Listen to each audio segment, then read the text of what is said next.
Hey everyone, today I'm coming to you with a Dark Knight Returns premium format by Sideshow Collectibles. I just received this yesterday afternoon. Didn't have a chance to open it up until today, but wow, that's all I can really say for it. It's They did a fantastic job.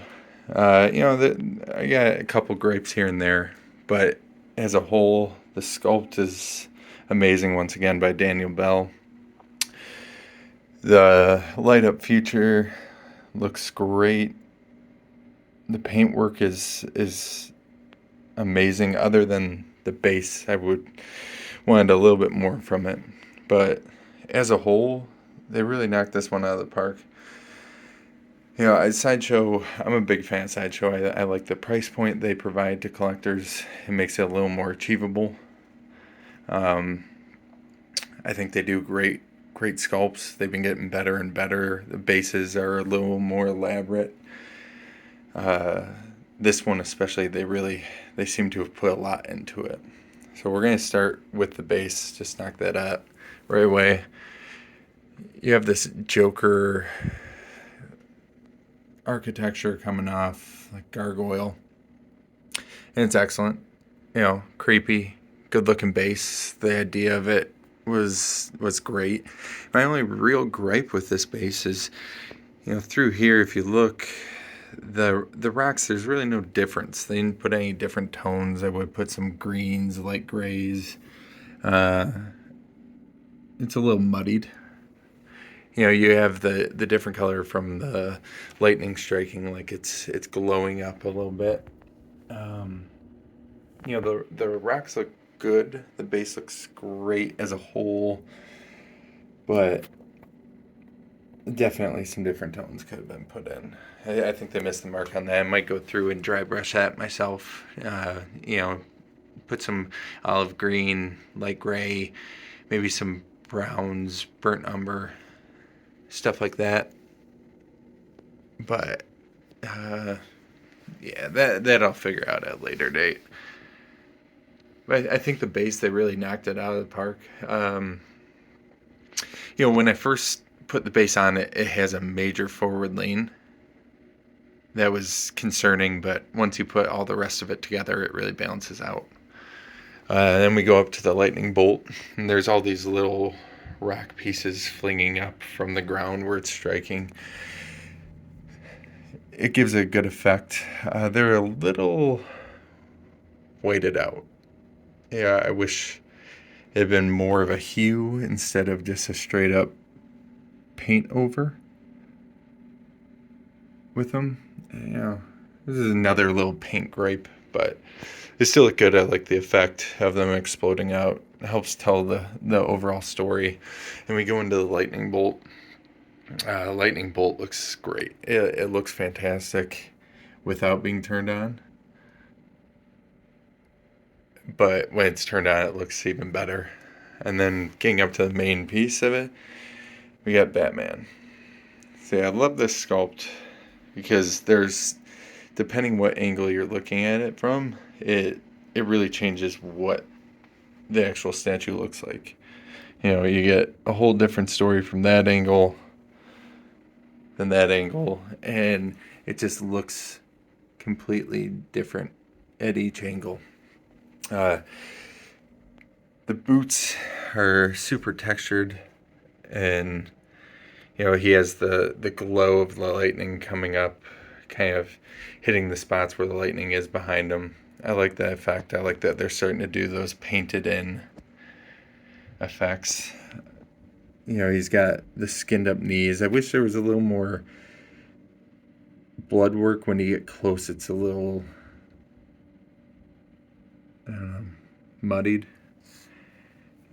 You don't really see his knee, but from a distance it looks great. I wish there had been maybe a darker red in it, which I have some blood red paint that I can maybe go in and just add a little more to the effect. His belt is great. It's a nice vibrant yellow. They put some weathering in it. It looks awesome. They really they did a good job with the belt. He's a big piece. Just overall, I mean, you can tell by the size of his thigh. Like, I don't have small hands. he's, he's got big legs. He's a heavy piece. He's solid. You got the Batman logo. Looks phenomenal. There's a ton of texture all throughout this. And you can just see the amount of texture they put through. The paint job on the body is great. This scratch marks, everything they did with the actual figure of Batman is unbelievable. It's tough to say, but this might be my favorite Batman I've seen of any Batman statue. Daniel Bell just aced it. And then the face is what really does it. This face is amazing. And they even put the blood in. The teeth look pretty good. The gum line is a little straight. Maybe I'll go in and just give it a little more dips and dives like actual teeth. But the face is probably my favorite Batman face sculpt. They did amazing. The Martin Connelly Batman, his face sculpt was phenomenal.